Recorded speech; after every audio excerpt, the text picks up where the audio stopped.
Hey everyone, welcome back to the channel. If you've ever wished writing emails could be faster, easier, and a whole lot smarter, today's video is for you. I'll walk you through how to install and use the ChatGPT Writer extension in Gmail step by step. By the end of this guide, you'll be able to supercharge your email writing and save tons of time in 2025.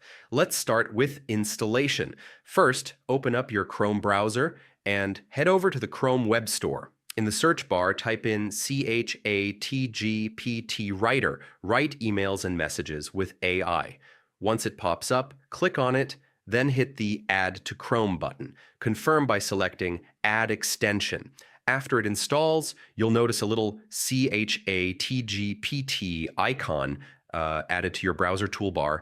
Click on it, and you'll be prompted to log in with your OpenAI account. If you don't have one, it only takes a minute to sign up. Once you're logged in, you're ready to move to Gmail.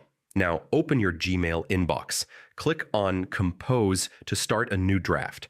You'll notice a ChatGPT Writer icon right inside the Compose window, usually at the bottom or side of the box. Click the icon and a pop-up will appear. Here, you can type in your own prompt like write a professional follow-up email or choose from suggested options. Once you've entered your prompt, hit Send to AI. In seconds, ChatGPT will generate a full email draft for you. The best part, you can review it, regenerate if you want a new version, make edits, and when you're satisfied, just click Insert to drop it right into your email draft. It's really that seamless. Here's why this extension is a game changer. It makes writing emails incredibly fast. It helps spark creativity when you're stuck on wording, and it integrates directly into Gmail, so you don't need to switch between tabs or copy-paste content. Whether you're a professional handling dozens of messages a day or a student just trying to write better emails, this tool can save you serious time and effort.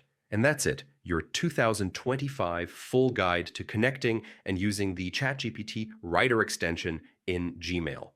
If this video helped, don't forget to drop a like, subscribe for more tutorials, and check out the links in the description for quick access.